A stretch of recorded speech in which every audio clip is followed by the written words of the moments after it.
रजनी ने कुकर का ढक्कन खोला तो गुस्से में झल्ला पड़ी। सत्यानाश हो, मेरी सारी दाल जल गई। कितनी बार बोला है राकेश मुझे नया कुकर ला दो, पर तुम की मेरी सुनते ही नहीं हो। अरे नहीं अंदाजा होता कि कितनी सीटी दिलवाऊं। कभी तो दाल 2 सीटी में गल जाती है तो कभी 4 सीटी दिलवाओ तो भी खड़ी की खड़ी रहती है, और आज तो इसमें सीटी ही नहीं आई। मैंने अंदाजे से दाल बनाई थी। बहू, अभी कुछ दिन पहले ही तो तुमने कुकर ठीक करवाया था, फिर कैसे खराब हो गया? मुझे क्या पता, यही ठीक करा कर लाए थे। कल फिर जाता हूँ दुकानदार के पास, पूछो तो सही आखिर फिर से खराब कैसे हो गया। बस इसी पुराने कुकर को ठीक करवाते रहना, नया तो तुमसे लाया ही नहीं जाएगा। इस दिवाली भी बोला था मुझे नया कुकर दिलवा दो, पर तुमने बहाना कर दिया कि फालतू के बहुत खर्च हो गए। अरे कुछ रुपयों की तो बात है, तुमसे वो भी नहीं खर्च होते। कितना तो कमाते हो? रजनी, कमाई से ज्यादा खर्चा है। फ्लैट का लोन भरता हूँ, बिजली पानी घर का राशन, बच्चों की स्कूल की फीस और बाकी अलग से खर्चे रोजाना के। तुम्हें तो रोजाना 500 रुपए देकर जाता हूँ। शाम तक जब तुम वो 500 नहीं बचा पाती तो तुम मेरे से पूरी सैलरी बचाने की बात कर रही हो। कर तो रहा हूँ रजनी, और कितना करूं। और फिर एक कुकर की तो बात है, अगले महीने सैलरी आएगी, मैं तुम्हें नया कुकर ला दूंगा। अभी 1 महीना रुक जाओ। रजनी को भी बुरा लगा कि उसने कुकर के लिए कितना सुना दिया। रजनी ने कढ़ाई में दाल को थोड़ा ठीक किया और रात का खाना तैयार किया। अगली सुबह जब सब सोकर उठे तो अचानक राकेश के मौसा मौसी आ गए। रजनी ने कुकर में आलू उबालने के लिए रखे तो सीटी ही नहीं आई। बहू, एक काम करो, थोड़ी देर के लिए रबर को फ्रिज में रख दो, ठंडे पानी से भी धो सकती हो, ढक्कन को बस प्रेशर बन जाएगा। वही कर रही हो मौसी जी, पर बहुत देर से बन ही नहीं रहा, बार बार तो धो लिया, ये कुकर खराब हो रहा है। हाँ, मेरा तो ढक्कन टेढ़ा हो गया था, अब तो सीटी आ जाती है, पर मन है नया कुकर लेने का। बहू का भी मन है नया कुकर लेने का, अगले महीने राकेश बोल रहा है खरीद लाएगा। बन गया, प्रेशर आवाज आ रही है कुकर में से, शूशू की। कुकर का ढक्कन टाइट करते करते रजनी का हाथ लाल हो गया और वो कमरे में आकर हाथ पर क्रीम लगाने लगी। रजनी कुछ नहीं बोली, वो गुस्से में थी और अपने गुस्से को दबाए वो घर के सारे काम कर रही थी। इतनी देर में काम वाली आ गई। रजनी भाभी, कुकर में से पानी गिर रहा है, गैस बंद कर दूं क्या? अभी आलू हुए नहीं होंगे, रुक मैं आ रही हूँ। रजनी रसोई में गई तो चूल्हे और स्लैब पर सारा पानी फैला हुआ था। भाभी, आप नया कुकर क्यों नहीं ले लेती हो? रोजाना देखती हूँ कि आप कितनी परेशान रहती हो इस कुकर की वजह से। आपके पास कोई दूसरा कुकर नहीं है क्या? है तो, पर वो बहुत छोटा है, उसमें कुछ बनता ही नहीं है, लूंगी अगले महीने। अरे भाभी, कुकर से याद आया, वो माता जी है ना जिनके घर में काम करने जाती हूँ, उनके बेटे की शादी हुई थी। अभी तो बहू दहेज में 4 सीटी वाला कुकर लाई है, बटन दबाकर 4 सीटी सेट करती है, और यकीन मानो कुकर में 4 ही सीटियां बचती हैं। इलेक्ट्रिक बोलते हैं शायद उस कुकर को, आजकल नया आया है वो बटन वाला, पता नहीं कोई सेंसर बोल रही थी। मुझे तो खैर इतना पता नहीं, पर वो उसमें ही खाना बनाती है तो मिनट में खाना बन जाता है और गैस पर फैलता भी नहीं है और ना ही खराब होता है। खाना बनते से 4 सीटी बच जाती है और कुकर बता देता है कि खाना बन गया। अच्छा, पर महंगा होगा, वो तो मुझे नहीं पता भाभी। माता जी की तो बहू लाई थी ना दहेज में, तो उनको तो आराम मिल गया, पहले वो भी परेशान रहती थी। शाम को मौसा मौसी के जाने के बाद रजनी ने कुकर को एक थैली में डाला और ठीक करवाने के लिए बाजार ले गई। रजनी एक दुकान पर चढ़ी, तभी उसे उसकी कॉलेज की सहेली सुषमा मिल गई। कैसी है रजनी, और बता, बहुत दिनों बाद मिलना हुआ। मैं ठीक हूँ, तू बता, और आजकल क्या चल रहा है? बस वही कोचिंग सेंटर चला रही हूँ। और तू क्या कर रही है आजकल? मैं कुछ नहीं, घर पर ही हूँ। अच्छा मैडम, ये वाला कुकर है 4 सीटी वाला, यही दे दूं? ठीक है भैया, ये आजकल जो नया है वही है ना, जिसमें खाना बनने के बाद अपने आप ही 4 सीटी बजती है? जी वही कुकर है। दुकानदार ने सुषमा को कुकर दिया। रजनी सब कुछ देख रही थी। और तू बता, तू कैसे आई थी यहाँ? मेरा पुराना कुकर खराब हो गया है, बहुत परेशान हो रही हूँ, इसलिए ठीक करवाने आई थी। तो नया खरीद ले, यही वाला खरीद ले मेरे जैसा, बहुत बढ़िया कुकर है। सुना है समय की भी बचत होती है और खाना भी बढ़िया बनता है 4 सीटी में। हाँ लूंगी, पर अभी राकेश जी की नेक्स्ट मंथ सैलरी आएगी ना तब, अभी तो मुश्किल है, बहुत खर्च हो जाता है परिवार के साथ। रजनी, सहेली होने के नाते एक बात कहूँ, बुरा मत मानना, तुझे थोड़ा बहुत अर्निंग करनी शुरू करनी चाहिए। हर समय हस्बैंड से पैसे मांगना भी ठीक बात नहीं। एक औरत को खुद भी थोड़े बहुत पैसे कमाने चाहिए, इससे परिवार और समाज में इज्जत बनती है और अपनी एक अलग जगह हो जाती है। खुद के ऊपर गर्व महसूस होता है कि हम भी कुछ कर रहे हैं। मुझे ही देख ले, मेरे हस्बैंड तो ऑफिस में काम करते हैं, मैंने टीचिंग की हुई थी, स्कूल में जा नहीं पाती क्योंकि बच्चों के साथ फुल टाइम जॉब बहुत मुश्किल है, इसलिए मैंने घर पर ही कोचिंग सेंटर खोल लिया। अब मॉर्निंग और इवनिंग की क्लासेस होती है, दोपहर में फ्री होती हूँ और कमाई भी अच्छी हो जाती है। 6 साल से चला रही हूँ। टीचर्स रखे हुए हर सब्जेक्ट पढ़ाने के लिए। मुझे तो बहुत अच्छा लगता है काम करना, घर के साथ साथ अपने खुद के पैसे कमाना। पर सुषमा, मैं क्या कर सकती हूँ, मुझे तो कुछ नहीं आता। तुम तो बहुत सालों से कोचिंग सेंटर चला रही हो ना, तो तुम्हें तो आदत है। रजनी, अगर मैं कहूँ तो तुम्हें बहुत अच्छा डांस आता है। तुम अपनी डांस एकेडमी क्यों नहीं खोल लेती हो? तुम बच्चों को डांस सिखाओ। कुछ दिनों बाद समर वेकेशन शुरू होने वाली है, देखना बहुत बच्चे आएंगे। समर कैंप लगाओ, तुम्हारी बहुत अच्छी कमाई हो जाएगी। और देखना, तुम कुछ ही दिनों में अच्छे पैसे कमाने लगोगी और मेरी तरह 4 सीटी वाला कुकर खुद से खरीद सकोगी। देखना तुम्हें कितनी खुशी मिलेगी।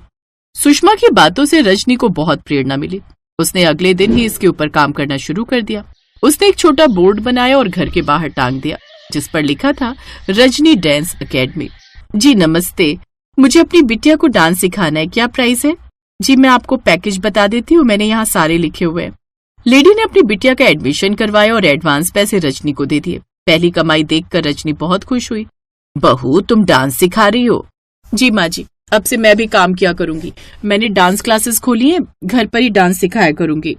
मैं चाहती हूँ कि मैं खुद भी कुछ कमाऊं ताकि राकेश जी के ऊपर खर्चों का बोझ कम हो। मैं भी अब कमाना शुरू कर रही हूँ माँ जी। ये देखिए मेरी पहली कमाई। माँ जी चलिए ना, मंदिर चलते हैं, प्रसाद चढ़ा कर आएंगे। हाँ हाँ बहू, चलो चलते हैं। रजनी ने बहुत मेहनत की। उसके पास डांस सीखने के लिए बहुत बच्चे आने लगे। गर्मियों की छुट्टियां थी, इसलिए समर कैंप में रजनी ने खूब पैसे कमाए और उन पैसों को जोड़कर उसने 1 महीने के अंदर ही 4 सीटी वाला कुकर खरीद लिया। राकेश जी, आपको एक सरप्राइज देना है। सरप्राइज? पर मैं तो तुम्हें सरप्राइज देने वाला था। पहले मैं दूंगी सरप्राइज, फिर आप देना। ठीक है, पहले तुम दो। ओके माँ जी, जरा वो 4 सीटी वाला कुकर तो लाना। हाँ लाती हूँ। रजनी की सास 4 सीटी वाले कुकर का डिब्बा लेकर आई। क्या, नया कुकर? पर ये कब लिया? और तुम्हारे पास इतने पैसे कहाँ से आए? मैं तो तुम्हें खुद सरप्राइज देने वाला था। ये देखो, मैंने कुकर के लिए सैलरी में से पहले पैसे अलग करके रख लिए थे। राकेश बेटा, ये कुकर बहू की मेहनत की कमाई का है। बहू पिछले 1 महीने से घर पर डांस क्लासेस ले रही है। डांस के उन्हीं पैसों को जोड़कर इसने ये 4 सीटी वाला कुकर खरीदा है। राकेश जी, मैंने खुद पैसे कमाने के बारे में सोचा कि आपको सरप्राइज दूंगी। आपको मेरा सरप्राइज कैसा लगा? मुझे तुम पर गर्व है। ये तुमने बहुत अच्छा काम किया है। अब मैं इन पैसों का क्या करूं? अब आप इन पैसों को सेव करके रखो, जब जरूरत होगी तो मैं या माँ जी आपसे ले लेंगे। अच्छा, मेरी डांस के बच्चे आने वाले हैं, मैं जरा क्लास ले लूं। और हाँ, शाम को इसी नए कुकर में आपके फेवरेट राजमा चावल बनाऊंगी। रजनी के चेहरे पर एक नई खुशी थी जो उसकी आत्मनिर्भरता दिखा रही थी। शाम को रजनी ने उसी कुकर में खाना बनाया। रजनी को खाना बनाने में बहुत आसानी हुई क्योंकि उसका 4 सीटी वाला कुकर बहुत आरामदायक था। अब रजनी ने कुकर के साथ साथ डांस क्लासेस के पैसों से और भी चीजें खरीदनी शुरू कर दी। साथ ही वो पैसों की सेविंग भी करने लगी। इस कहानी से हमें यही सीख मिलती है कि कुछ भी असंभव नहीं होता। यदि ठान लिया जाए तो सब कार्य संभव हो सकते हैं।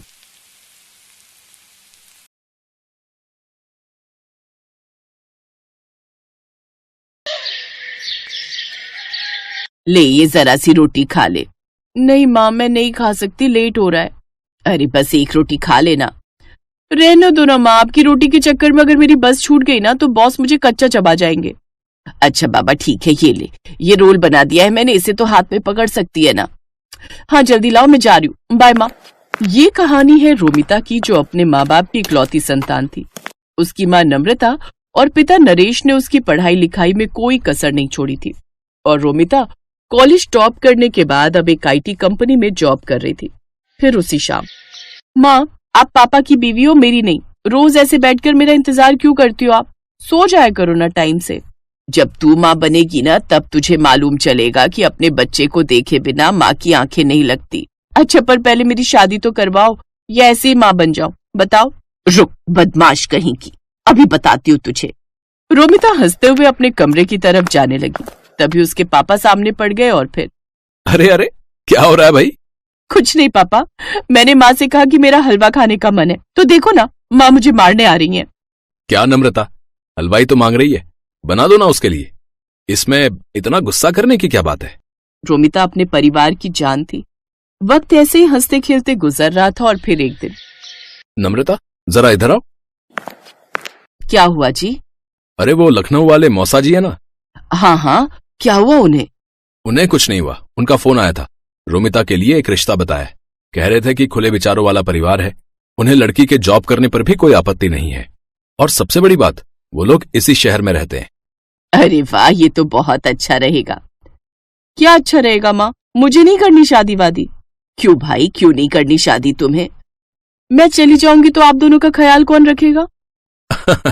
तुम रखोगी और कौन रखेगा?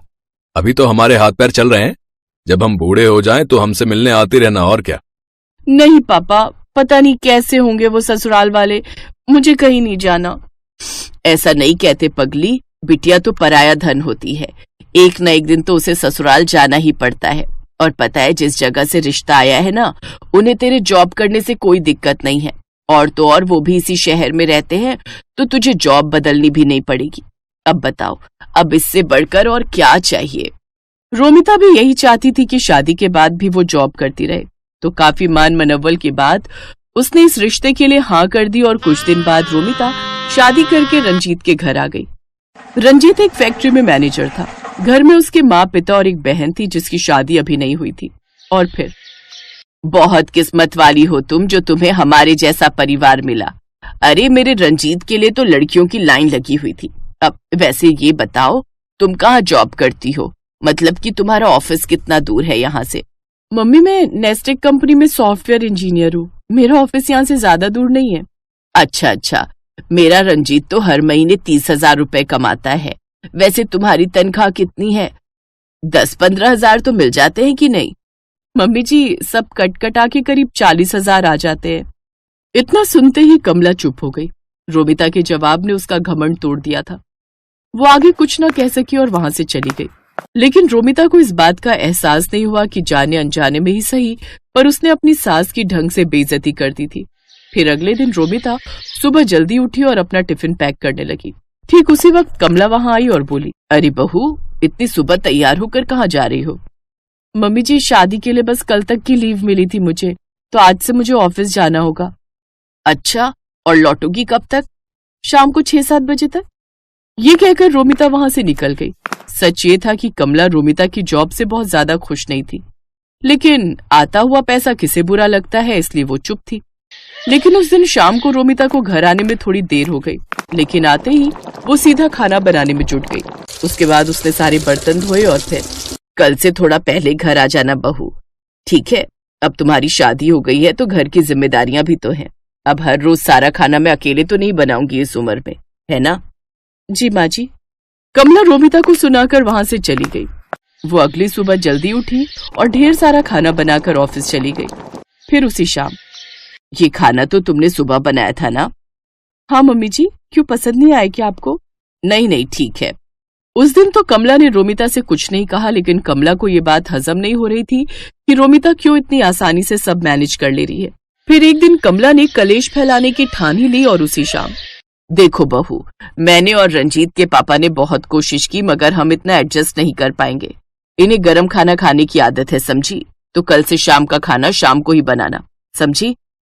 पर मम्मी जी, अब बहस मत करो मुझसे, जो कह रही हूं बस वही करो। अपनी सास से डांट खाकर रोमिता बहुत परेशान हो गई। उसे समझ में नहीं आ रहा था कि वो ऑफिस के साथ साथ घर का काम कैसे मैनेज करे। इस चक्कर में वो ऑफिस में भी परेशान रहने लगी। फिर अगले दिन, मम्मी जी, मुझे आपसे कुछ बात करनी थी। हाँ बोलो, क्या बात है? वो मैंने रिजाइन कर दिया है, अब कल से मैं ऑफिस नहीं जाऊंगी। अरे पर ऐसा क्यों किया तुमने? क्योंकि ये सब एक साथ मुझसे हो नहीं पा रहा था मम्मी जी। ऑफिस के चक्कर में मैं आप लोगों का ख्याल नहीं रख पा रही थी। अब अच्छा ठीक है, फिर अब जाओ, जाकर मेरे लिए चाय बना दो। अजीब बात यह थी कि जो कमला हमेशा यही चाहती थी कि रोमिता जॉब छोड़ दे, अब वो उसके जॉब छोड़ने पर भी परेशान थी। लेकिन उसने अपनी परेशानी रोमिता के सामने जाहिर नहीं की। उधर अब रोमिता जल्दी जल्दी काम निपटाकर अच्छे से आराम करती। उसे एक ब्रेक चाहिए था जो अब उसे मिल गया था। पर दूसरी तरफ रोमिता के जॉब छोड़ देने से घर का बजट हिल गया था। रंजीत ने रोमिता की सैलरी के दम पर 2-3 लोन भी ले रखे थे, जिनकी सारी किश्तें अब उसे ही चुकानी पड़ रही थी। सिर्फ एक ही महीने में हालत इतनी खराब हो गई कि लोन चुकाने के लिए रिश्तेदारों से कर्ज लेना पड़ गया।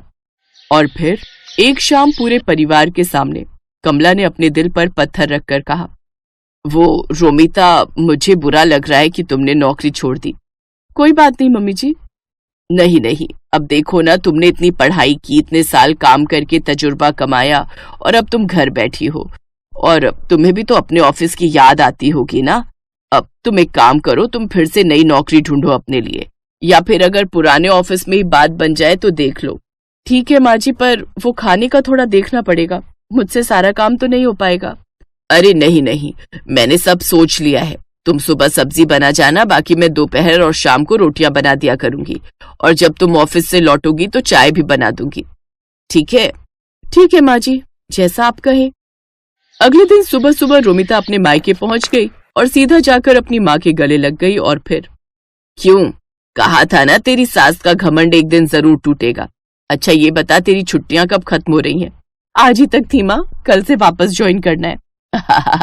सही है, चाय पिएगी? नहीं, आज तो मेरी सास के हाथ की चाय पहले से फिक्स है। आप चलो मेरे साथ, आज हम पूरा दिन शॉपिंग करेंगे। रोमिता की बात सुनकर नम्रता मुस्कुरा दी, और इस तरह रोमिता ने अपनी समझदारी से सब ठीक कर दिया। सुबह सुबह खाना बनाकर वो घर के प्रति अपनी जिम्मेदारी भी पूरी कर रही थी और पैसे कमाकर घर के बजट को भी संभाल रही थी।